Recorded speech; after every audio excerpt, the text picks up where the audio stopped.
వాక్యాన్ని చదువుకుందాం. నిర్గమాకాండము 12వ అధ్యాయం 11వ వచనం. మీరు దానిని తినవలసిన విధమేదనగా, మీ నడుము కట్టుకొని, మీ చెప్పులు తొడుక్కొని, మీ కర్రలు చేతబట్టుకొని త్వరపడుచు దాన్ని తినవలెను. అది యెహోవాకు పస్కా బలి. పాత నిబంధన గ్రంథంలో పస్కా అనేది మనం గమనిస్తూ ఉంటాం. అయితే దేవుడు యొక్క పస్కాను అబ్రహాముకి ఇవ్వలేదు, ఇస్సాకు ఇవ్వలేదు, యాకోబుకి ఇవ్వలేదు. కానీ దేవుని జనాంగం అని పేరు పెట్టబడినటువంటి ఇశ్రాయేలీలకు మోషే గారి ద్వారా దేవుడు ఆ యొక్క పస్కాను సిద్ధపరిచిన వారిగా మనం చూస్తుంటాం. ఒక మనిషి లోకములో కష్టము శ్రమ ఎక్కువగా అనుభవించినప్పుడు, దేవుని విషయంలో కష్టము శ్రమ అనుభవించిన వారికి దేవుడు తప్పకుండా ఏదో ఒక ఏర్పాటు ఆయన చేస్తూ ఉంటారు. మనము దేవునికి వ్యతిరేకంగాను దేవుని క్రియలకు వ్యతిరేకముగా మనం ప్రవర్తిస్తే ఆయన మనకు ఏ విధమైన ఫలితము ఇవ్వరు. కానీ దేవుని చిత్తాన్ని బట్టి మనం నడుచుకొని మనం శ్రమను అనుభవించినప్పుడు మన శ్రమకు తగిన బహుమానాన్ని దేవుడు తప్పకుండా మనకి ఇస్తారు. కనుక ఇశ్రాయేలీలు ఐగుప్తు దేశంలో బహుశ్రమ అనుభవించిన వారిగా మనం చూస్తూ ఉన్నాం. కనుక వారి కష్టకాలములో, వారి ఇబ్బంది సమయంలో వారు పడుతూ ఉన్నటువంటి ఆ యొక్క బాధను బట్టి, బలహీనతను బట్టి దేవునికి వారు మొరపెట్టిన విధానం పరిశుద్ధ గ్రంథంలో మనం గమనిస్తూ ఉంటాం. నిజానికి వారు చేసినటువంటి ప్రార్థన సామాన్యమైన ప్రార్థన కాదు, కానీ వారు కన్నీటితో దేవుని ప్రార్థన చేస్తారు. ప్రియులారా, యొక్క కన్నీటి ప్రార్థన, దైవజనులు ఒక మాట అన్నారు, కర్ర దెబ్బ కన్నా, కత్తి దెబ్బ కన్నా కన్నీటి ప్రార్థన చాలా బలమైంది అన్నారు. కనుక ప్రియులరా, కర్రతో కొట్టే దెబ్బ కన్నా, ఆ యొక్క కత్తితో చేసే గాయము కన్నానట కన్నీటి ప్రార్థన చాలా బలమైందట. కనుక ఆ కాలంలో ఇశ్రాయేలీల యొక్క పరిస్థితి చాలా భయంకరమైన రీతిగా ఉంది. వారు నిట్టూర్పులు విడుచుచు, వెట్టి పని చేయొచ్చు ఇశ్రాయేలీలు ఐగుప్తు దేశంలో బహు బాధ అనేది వారు అనుభవిస్తూ ఉన్నారు. కనుక ఇశ్రాయేలీల యొక్క బాధ సామాన్యమైనటువంటి బాధ కాదు. అయితే అంత బాధలో కూడా వారు దేవుణ్ణి ప్రార్థించడం మానలేదు, దేవునికి మొరపెట్టడం మానలేదు. పని ఒక ప్రక్కన చేసేవారు, ప్రార్థన మరొక ప్రక్కన వారు చేస్తూ ఉండేవారు. కనుక వారి జీవితంలో పని ఉంది, ప్రార్థన కూడా ఉంది. సర్వసాధారణంగా మనము పని ఉన్నప్పుడు ప్రార్థన ప్రక్కన పెడతాం, ఖాళీగా ఉంటే ప్రార్థన, కానీ పని ఉంటే ప్రార్థన ఏంటని చెప్పేసి మనం ప్రార్థన నిర్లక్ష్యం చేస్తాం. కానీ ఇశ్రాయేలీలు మనలాంటి వారు కాదు. వారు దివారాత్రులు కూడా మొరపెట్టేటటువంటి ఒక ప్రత్యేకమైన జనాంగము. ఒక ప్రక్క పరో చేతి కింద వారు పనిచేసేవారు. ప్రియులరా, లోకములో పనికి ఒక లిమిట్ ఉంటుంది, ఇంకా చూస్తే ఒక సమయం ఉంటుంది. ఇన్ని గంటల నుంచి ఇన్ని గంటల వరకు, ఎంతకాలము అని ఒక లిమిట్ అనేది లోక పనులకు ఉంటుంది. కానీ పరో యొక్క పని అలాంటి పని కాదు. ఆ యొక్క పరో యొక్క పని విషయంలో లిమిట్ అనేది లేదు.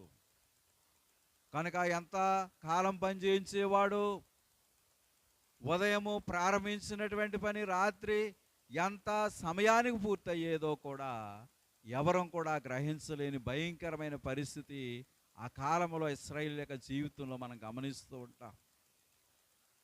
అయితే అంత పని వారు చేస్తూ ఉన్నా, అంత పనివారు ఒక ప్రక్క నుండి చేస్తూ ఉన్నా, వారు మాత్రము దేవునికి ప్రార్థన అనేది మానలేదు. పరిశుద్ధ గ్రంథములో నేను నిద్రించితినే కానీ నా మనస్సు మేలుకొని ఉన్నదని పరమగీతంలో మనం చదువుకొని ఉన్నట్టు వారు నిద్రపోతున్నారట, కానీ వారి యొక్క మనస్సట ఎలా ఉందంటే మేలుకొని ఉంది. అంటే నిద్ర అనేది శరీరానికి కానీ మనస్సుకు మాత్రం కాదు అన్నట్లు ఇశ్రాయేలీయులు కూడా శరీరంతో పని సాగించేవారు. వారి మనస్సుతోనట వారు ఏం చేసేవారంటే దేవునికి ప్రార్థన చేసేవారు. పౌలు గారు అంటారు, ఆత్మతో ప్రార్థన చేతును మనస్సుతోనూ ప్రార్థన చేతును, ఆత్మతో పాడుదును మనస్సుతోనూ పాడుదును. కనుక ఆత్మతో చేసిన ప్రార్థన, మనస్సుతో చేసినటువంటి ప్రార్థన ప్రభావం కలిగినటువంటి ప్రార్థనగా దేవుని యొక్క పరిశుద్ధ గ్రంథం మనకి చూపిస్తూ ఉంది. కనుక అన్ని పనులు పెట్టుకొని కూడా వారు ఏనాడు కూడా ప్రార్థన విషయంలో నిర్లక్ష్యం అనేది లేదు. ఎందుకంటే వారు కొన్నటువంటి శ్రమ భయంకరమైనటువంటి శ్రమ, ఇంకా శ్రమలో నుండి వారు విడిపించబడటం కానీ విమోచింపబడటం కానీ ఆ యొక్క ఐగుప్తు అనే వెనక కొలిమిలో నుండి బయటికి రాయిచ్చే పరిస్థితి కూడా వారి జీవితంలో లేదు. వారి పిల్ల తరాల వరకు కూడా ఆ కొలిమిలో కలిసి అనగా ఆ యొక్క కొలిమిలో ఉండి కాలవలసిన పరిస్థితి. కానీ అలాంటి పరిస్థితిలో ఇక మాకు విడుదల లేదు, ఇక మాకు విమోచన లేదు, మా బ్రతుకు ఇంకెక్కడే, మా జీవితం ఇందుకే ఇక్కడే, కనుక మేము ఇంకా విడుదల పొందలేము అన్నటువంటి పరిస్థితి వారి జీవితంలో ఉన్నా కానీ వారు మాత్రము ప్రతిదినము కూడా ఏం చేసేవారంటే ప్రార్థన చేసేవారు.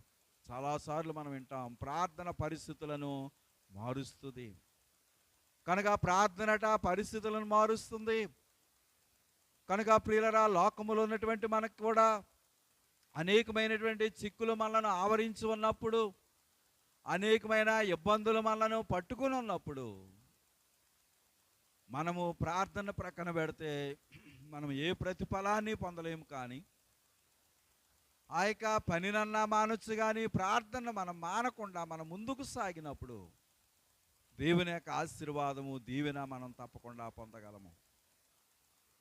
అయితే దేవుడు ఆ యొక్క ఇశ్రాయేలీయులను విడిపించడానికి ఒక ప్రత్యేకమైనటువంటి ఏర్పాటు ఆయన చేసిన వారుగా దేవుని యొక్క వాక్యములో మనం చూస్తున్నాం.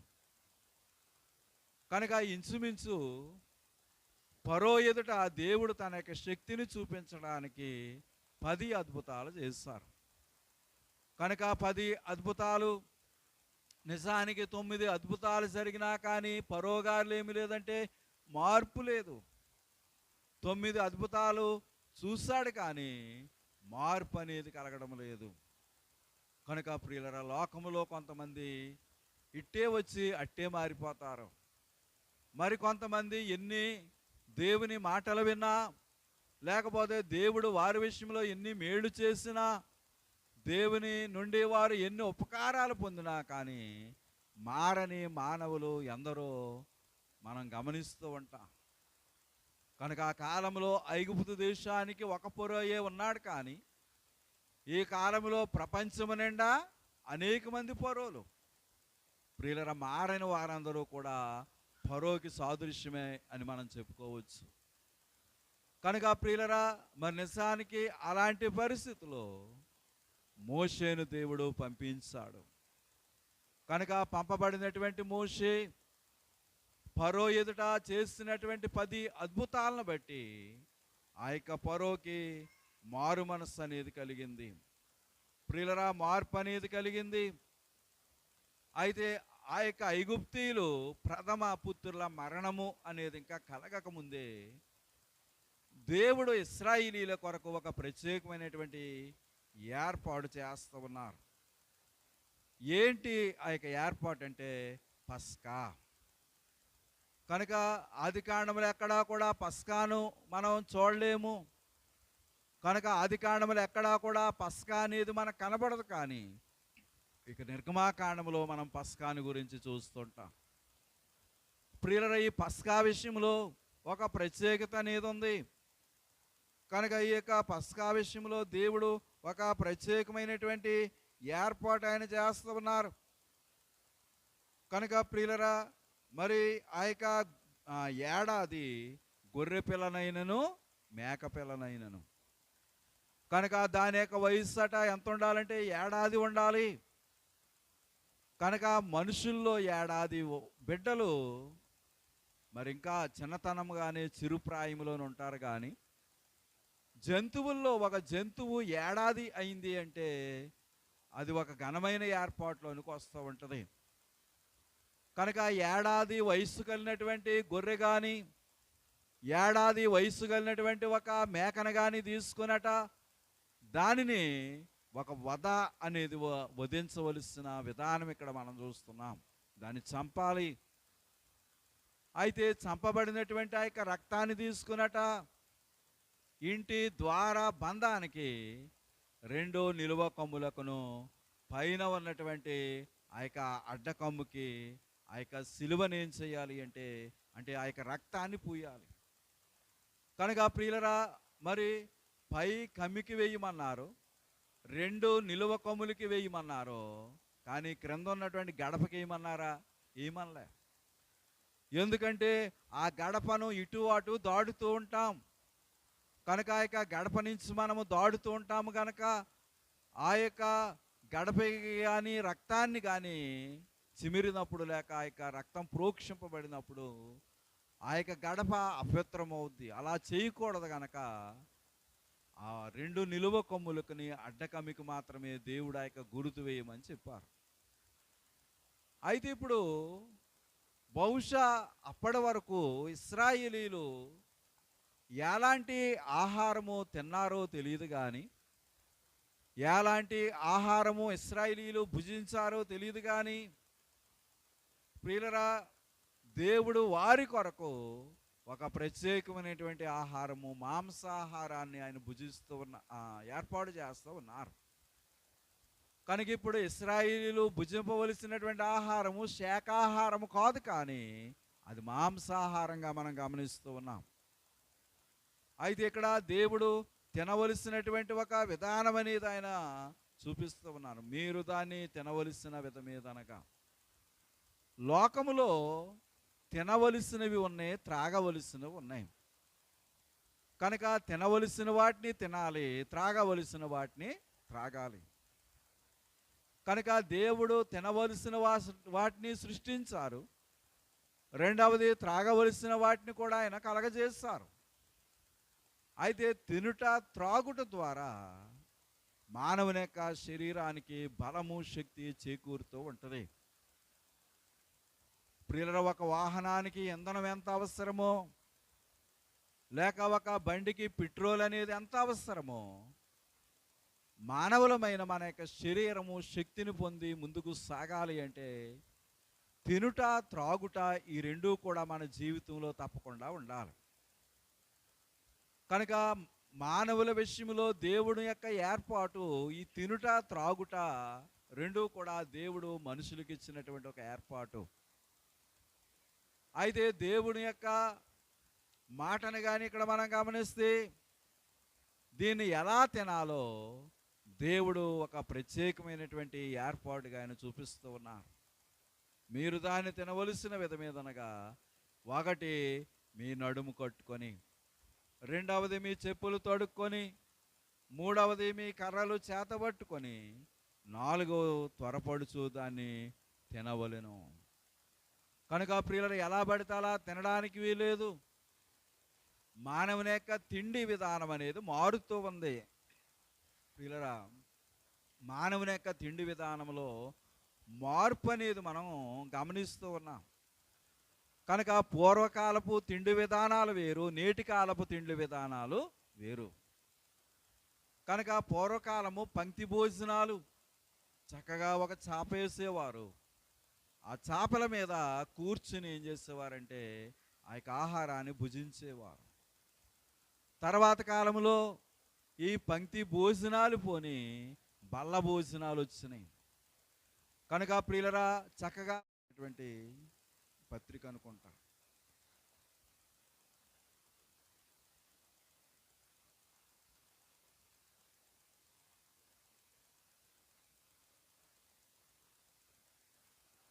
కాబట్టి మీ మనస్సును నడుము కట్టుకొని నిబ్బరమైన బుద్ధి కలవారై యేసుక్రీస్తు ప్రత్యక్షమైనప్పుడు మా కృప విషయమై సంపూర్ణ నిరీక్షణ కలిగి ఉండుడి. కనుక ప్రియులారా, మీ మనస్సు అనే నడుము కట్టుకొని అనే మాట మరి భక్తులు రాసిన విధానం మనం ఎరిగిన వారమే. కనుక నడుము కట్టుకుంటే మనకు మనస్సునట మనం ఏం చేయాలంటే కట్టుకోవాలి. కనుక దైవజనులు రాశారు, మనస్సు యేసుని కథపై మలిపి యోచించిన మహిమ కనబడు నీకు అనుభవం దొరుకు. కనుక దేవుని యొక్క మహిమను మనం పొందాలి అంటే మనకు మనస్సు అనే నడుమును మనము కట్టుకోవలసినటువంటి వారంగా దేవుని యొక్క పరిశుద్ధ గ్రంథం మనకి చూపిస్తుంది. కనుక ఒకటి మీ నడుము కట్టుకొని, రెండవది మీ చెప్పులు తొడుక్కొని. ప్రియులరా, చెప్పులు తొడుక్కొని అంటే చెప్పులంటే ప్రయాణానికి గుర్తు. కనుక ఇశ్రాయేలీలు తీరిగ్గా చేయడానికి వీల్లేదు. కనుక తీరిగ్గా ఆ యొక్క విందును భుజించడానికి వీల్లేదు. కానీ ఇప్పుడు వేగముగా పని జరిగిపోవాలి. ఎందుకంటే ఫరో యొక్క మనసు ఏ సమయానికి ఎలా మారుతుందో తెలియదు. ఫరో యొక్క మనసు ప్రియులరా కొంతసేపు వెళ్ళమనేవాడు, కొంతసేపు వద్దనేవాడు. అందుకనే పని వేగరంగా జరగాలి గనక ఈ చెప్పులు తొడుక్కోవడం అనేది ప్రయాణానికి సాదృశ్యంగా దేవుని యొక్క పరిశుద్ధ గ్రంథం మనకి చూపిస్తూ ఉంది. కనుక ప్రియులరా యొక్క ప్రయాణానికి సిద్ధపడే ఆ యొక్క ఏర్పాటును బట్టి ఆ యొక్క ఇశ్రాయేలీలు ఇప్పుడు ఐగుప్తు దేశము నుంచి ఎక్కడికి వెళ్తున్నారంటే పాలు తేనెలు ప్రవహించు పాలస్తీనా దేశానికి వెళుతున్నారు. కనుక ప్రియులరా యొక్క పాలస్తీనా దేశము ఒక ప్రత్యేకమైనటువంటి దేశంగా వారు సాగుతున్నటువంటి విధానం దేవుని యొక్క పరిశుద్ధ గ్రంథంలో మనం గమనిస్తూ ఉన్నాం. కనుక ప్రియులరా చెప్పులు తొడుక్కోవడమే కాదు, వారి కర్రలు చేతబట్టుకొని. కనుక ప్రియులరా మరి నిజానికి కర్ర అనేది పూర్వకాలంలో ప్రతి వారి యొక్క చేతిలోనూ కూడా ఏముండేదంటే కర్ర ఉండేది. ఇప్పుడు నాగరికత అభివృద్ధి చెందిన నేటి దినాల్లో కర్రలు పట్టుకునే వాళ్ళు ఎక్కడా మనకు కనబడరు. కనుక కొంతమంది మరి వృద్ధులైన వారిని అక్కడక్కడ చూస్తుంటాం. ప్రియులరా ఈ కర్ర వలన అంటే కర్ర అనగా సహాయము. కర్ర మనతో ఉంది అంటే మనకట ఏముందంటే ఒక సహాయం ఉంది. కనుక భక్తుడైనటువంటి దావీదు అంటాడు, నీ దుడ్డికర్రయు నీ దండమును నన్ను ఆదరించును. కనుక దుడ్డికర్ర అంటే మంచిది లేక పెద్దది. కనుక దేవుని యొక్క కర్రట మనిషిని ఏం చేస్తుందంటే ఆదరిస్తూ ఉంది. కనుక ప్రియులరా కర్ర వలన మనిషికి ఆదరణ.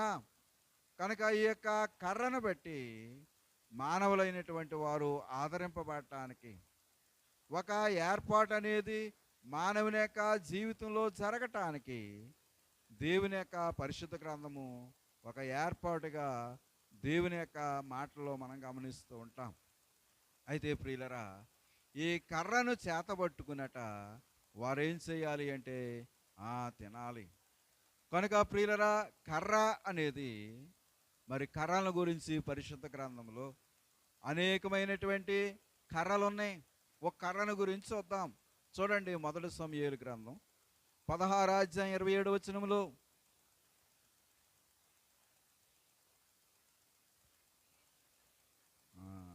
మొదటి సమూయేలు 14:27. అయితే యోనాతాను తన తండ్రి జనుల చేత చేయించిన ప్రమాణము వినలేదు గనుక తన చేతికర్ర చాపి దాని కొనను తేనె పట్టులో ముంచి తన చెయ్యి నోట్లో పెట్టుకొనగా అతని కన్నులు ప్రకాశించను. ఈ కర్రను ఏమన్నారంటే కన్నులు ప్రకాశింపజేసిన కర్ర అన్నారు. కనుక ఇశ్రాయేలీలు యుద్ధంలో ఉన్నారు. సౌలు కాలంలో జరిగిన సంఘటన ఇది. కనుక ఇశ్రాయేలీలు యుద్ధంలో ఉన్నప్పుడు తండ్రి అయినటువంటి యోనాతాను, రాజు అయినటువంటి యోనాతాను ఒక ప్రమాణం చేయించాడు. ఈ యుద్ధం పూర్తయ్యే వరకు కూడా ఎవరు అన్నపానములు పుచ్చుకొనకూడదు, తినకూడదు, త్రాగకూడదు. కనుక ప్రియులరా, నిజానికి యుద్ధ సమయంలో తినకపోతే త్రాగకపోతే నీరసం నిస్సత్తు వచ్చి యుద్ధం ఎలా చేయగలరు? కనుక ఆయన యొక్క ఆలోచన ఏంటనేది మనకు తెలియదు. కనుక ప్రియులరా, ఆలోచన ఎలాంటిదనేది మనకు తెలియదు. కనుక ఆ యొక్క ఆలోచన ఎందుకు వచ్చిందో తెలియదు, కానీ ఆ యొక్క సౌలు చేయించినటువంటి ప్రమాణము కుమారుడై ఉన్నటువంటి యోనాతాను వినలేదు. కనుక ప్రియులరా, ఆ యొక్క యోనాతాను ఆ యుద్ధ ప్రాంతంలో ఉండి ముందుకు సాగుచుండగా అక్కడట ఒక తేనె కనపడిందటండి. ఆ తేనెట ఎలా ఉందంటే కాలువ కట్టి ఉండెను. ప్రియులరా, తేనెట ఎలా ఉంది? కాలువ కట్టిందంట. కనుక మనకి కాలువ ఎలా ఉంటుందో అలాగే పాలస్తీనా దేశంలో లేక ఇక వాగ్దాన దేశంలో తేనె అనేది అంత సమృద్ధిగా ఉంటుందట. అందుకని పరిశుద్ధ గ్రంథంలో మనం చదువుకున్నాం, పాలు తేనెలు ప్రవహించు పాలస్తీనా దేశం. కనుక ఇశ్రాయేలీలకి పాలు సమృద్ధిగా ఉంటాయి, తేనె కూడా సమృద్ధిగా ఉంటుంది. ప్రియులరా, నిజానికి ఇప్పుడు తేనెలు అన్నీ ఒక కల్తీ తేనెలు అయిపోయినాయి. కానీ పూర్వకాలం ఓ మాట చెప్పేవారు, ప్రియులరా, కల్తీ లేనటువంటి మంచి తేనె కానీ తాగితేనంట అనారోగ్యం అనేది అసలు దరిచేరదట. కనుక తేనె అనేది చాలా ఆరోగ్యకరమైనటువంటి ఏర్పాటు. పూర్వకాలం కొన్ని రకాల ఆయుర్వేద మాత్రలను ఏం చేసేవారంటే తేనెతో వేసుకోమనేవారు. ప్రియులరా, తేనె అనేది చాలా ఉన్నతమైంది. కనుక ఇప్పుడు అక్కడ తేనెట కాలువ కట్టి ప్రవహిస్తూ ఉంది. అయితే ఆ తేనె కాలువలోనట తన కర్ర ముంచాడట. ముంచి నోట్లో పెట్టుకోగానే, నాలుకను ముట్టించగానే ఆయన కన్నులట ఏమని అంటే ప్రకాశించినవి. కనుక ప్రియులారా, ఈ కర్ర ఎలాంటి కర్ర అంటే కన్నులను ప్రకాశింపజేసినటువంటి కర్ర. కనుక ప్రియులారా, ఈ కర్రతో అనగా ఆ యొక్క నిజానికి తేనె ఉంది, కానీ ఆ తేనె నోటికి రావాలి అంటే ప్రియులారా ఏమి అవసరమైందంటే కర్ర అనేది అవసరమైంది. ప్రియులరా, ఇంకా ఒక కర్రను చూద్దాం.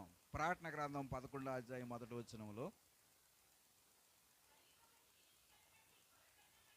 మరియు అక్కడ చేతి కర్ర వంటి కొలకర్ర నాకిచ్చి, నీవు లేచి దేవుని ఆలయమును బలిపీఠమును కొలత వేసి ఆలయములో పూజించు వారిని లెక్క పెట్టుము. ప్రియులరా, ఒకడు చేతి కొలకర్ర వంటి కొలకర్ర ఇచ్చాట. ఆ యొక్క బలిపీఠాన్ని కొలత వేసి దేవుని ఆలయాన్ని బలిపీఠాన్ని రెండూ కూడా కొలత వేసట. ఆలయంలో పూజించు వారిని లెక్క పెట్టుము. కనుక ఆలయములో ఎంతమంది ఆరాధిస్తూ ఉన్నారు, ఎంతమంది ఆయన యొక్క ఆరాధనలో ఎక్కివించారో వాళ్ళందరినీ కూడా ఏం చేయాలట? లెక్క పెట్టాలి. కనుక మనం లెక్కలోనికి రావాలి అంటే ప్రియులరా, ఇంటి దగ్గర ఉంటే మనం లెక్కలోనికి రాలేము. ఒక ప్రయాణంలో ఉంటే మనం లెక్కలోనికి రాలేము. ఒక ఫంక్షన్కి మనం వెళితే లెక్కలోనికి రాలేము. కానీ దేవుని ఆలయములో మనం ఉంటేనట ఎక్కడికి వస్తామంటే లెక్కలోనికి వస్తాం. మనకు అంతగా అర్థం కాదు, కానీ పూర్వీకులైన వారు ఒక మాట చెప్పేవారు. ఏమనంటే, ఆలయానికి వచ్చినటువంటి ప్రతి వారికినట దేవదూత గారు వచ్చి హాజరయ్యేస్తారట. కనుక ప్రియుల ఆలయానికి ఎంతమంది వచ్చారో వారినట దేవదూత గారు ఏం చేస్తారంటే హాజరేస్తారు. కనుక ప్రియులరా, మనము ఆలయంలోనికి వచ్చినప్పుడట ఒక లెక్కలోనికి మనం రావడానికి దేవుడు మనకి ఒక ఏర్పాటు చేసేవారై ఉన్నారు. కనుక ఆ యొక్క కర్రలో ఉన్నటువంటి శ్రేష్టత ప్రియులరా, చెప్పులు తొడుక్కోవాలి. అంతేకాకుండా త్వరపడుచు దాన్ని తినాలి. త్వరపడుచు అంటే కంగారు కంగారు. కనుక ప్రియులరా, తినేటప్పుడు కంగారు. ఇప్పుడు అంటున్నారు అన్నం తినేటప్పుడట నిదానంగా నమిలి తినాలి అంటున్నారు. కానీ పూర్వీకులైన వారు ఏం చేసేవారంటే, మా నాన్నగారు ఉండేవారు, ఆయన కడుక్కున్న కాళ్ళు ఆరకుండా అన్నం తినేయాలనేవారు. అంటే అంత స్పీడ్గా తినేవారు అన్నం. కనుక కడిగిన కాళ్ళు అంట ఆరకుండా తినేయాలట. కనుక ప్రియులరా, అంటే నిజానికి ఇక్కడ మాటను కానీ మనం గమనిస్తే త్వరపడుచు దాన్ని తినాలి. అంటే కంగారు కంగారు. అయితే ఇక్కడ ఏ కంగారు అంటే దేవుని మందిరానికి వచ్చేటప్పుడట మనకి కంగారు కంగారుగా రావాలి. అయితే ప్రియులారా, మనకి రావడానికి కంగారు ఉండదు, కానీ వెళ్ళేటప్పుడు మాత్రం కంగారు. లైన్లో ఉండలేం కనుక మధ్యలో వచ్చి దూరుతుంటాం. ప్రియులారా, మరి నిజానికి అలాంటి పని మనం చేయకూడదు. కనుక దేవుని విషయంలో ఇప్పుడు మనం క్రమముగా ఉండాలి, మర్యాదగా ఉండాలి. దేవుని యొక్క ఆశీర్వాదం మనం పొందాలంటే క్రమంగా రావాలి. కనుక అంతసేపు ఉంటున్నాం. ఇంతసేపు లేని కంగారు ఎప్పుడు వస్తుంది అంటే పరలోక ప్రార్థన అయ్యాక వస్తుంది. అప్పుడు దాకా కంగారు ఉండదండి. ఎప్పుడు వస్తుంది? పరలోక ప్రార్థన అయ్యాక. కనుక ప్రియులరా, దేవుని విషయంలో మనం నిదానంగా ఉంటే మనకు ఆశీర్వాదం, దీవెన. మరి పొరుగురులో నుంచి వచ్చిన వాళ్ళు అయితే కంగారు పడవచ్చు, ఎందుకంటే వారు దూరం వెళ్ళాలి. కనుక ప్రియుల వారు దూరం వెళ్ళాలి. మనకైతే ఊళ్ళోనే కదా, అయినా కానీ వాళ్ళకి లేని కంగారు మనకు వస్తుంది. కనుక ప్రియుల కంగారు అనేది రావటానికి ఉండాలి, కానీ వెళ్ళిపోవడానికి కాదు. కానీ ఇశ్రాయేలీలు త్వరపడుచు దాన్ని తినాలి. కనుక ఆ రీతిగా భుజించినప్పుడు ఆ యొక్క ఏర్పాట్లో ఉన్నటువంటి ఉన్నతమైనటువంటి స్థితిని వారు అందుకున్నవారై ఉండాలి. కనుక ఇది పస్కాకి ఉన్నటువంటి ఒక ఏర్పాటు. ప్రభు వచ్చాక మరి శిలువ మరణానికి ముందు ఆయన పస్కాను ప్రక్కన పెట్టి ఆయన శరీర రక్తాలను ఇచ్చి ఇక సంస్కారం అంటే పస్కా ఎలా రూపాంతరం చెందిందంటే ఆ యొక్క సంస్కారముగా రూపాంతరం చెందింది. ఇశ్రాయేలీలకి పస్కా ఎంత ముఖ్యమో మనకి ప్రభు సంస్కారం అనేది అంత ప్రాముఖ్యం. కనుక వారు ఎలాగున త్వరపడి తినాలో మనం కూడా ప్రభు సంస్కార విషయంలో నిర్లక్ష్యం లేకుండా దాన్ని క్రమముగా భుజించే ధన్యత దేవుడు మనకు అనుగ్రహించునుగాక.